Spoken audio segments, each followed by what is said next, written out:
It is my absolute, sincere honor and incredible pleasure to introduce to all of you the lady of the evening and my dear friend, Holly LeBombard!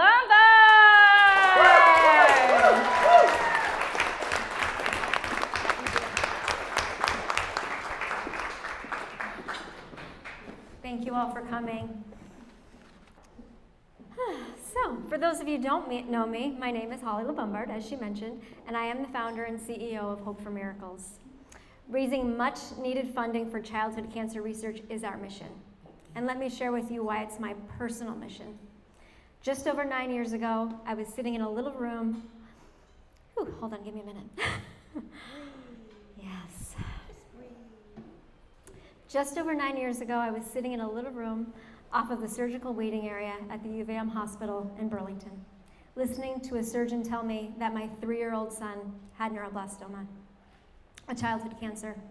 I listened in a haze of shock, terror, and denial to the surgeon explain, and let's be honest, in that moment, there wasn't much getting through.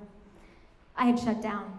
What I do remember was that there wasn't enough research for funding or enough research to really understand neuroblastoma and what there was for a cure. The words cancer and no cure, it doesn't get any more devastating than this. Hearing these words in connection to your child, your baby. I was told that we would have a long road ahead of us, and he couldn't say if Carson would make it through. As a parent, there are no words to describe your fear and sense of helplessness when you are told that your child has cancer, that they might not survive, and that there is no cure. To have nurses prepare you and constantly remind you of the worst case scenario. To have made it 4 years only to have it return, and then return again. To feel guilt. Yes, guilt. What about the mom whose child didn't make it? How come we were spared and they weren't? How can I ever do enough to pay it forward? There are still times when I wake up in a cold sweat, frantic, with all of those terrifying fears coming to the forefront of my mind, trying to suffocate me, making me relive it all over again. I run to check on Carson. Actually, who am I kidding? Sometimes I have such anxiety at night that I end up cuddled next to him by morning. But when I see him sleeping peacefully, I remember he is okay, he is blessed, and there is hope. By the grace of God, Carson is cancer-free.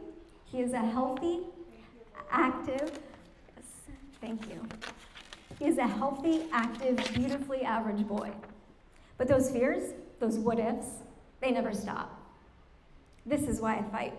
This is why it's my mission. To fund research, to fund trials. All of this, and I can't help thinking, what about all the other children? And what about all the other families right now fighting? What of those who will fight in the future? Who will fight for them? This isn't going away. Cancer is on the rise. Many of us go through life wondering what our purpose is, and this is mine.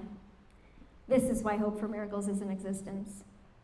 Through a quest for answers at the University of Vermont Children's Hospital, the Dana-Farber Institute, and Memorial Sloan Kettering in New York City, I learned that there are no answers. No one can tell me it will never return, that they will catch it in time, or how we can stop it from coming back. That's the nature of the disease. Sorry, I need a minute. You got it. You got it. What I did learn was that we need funding for research.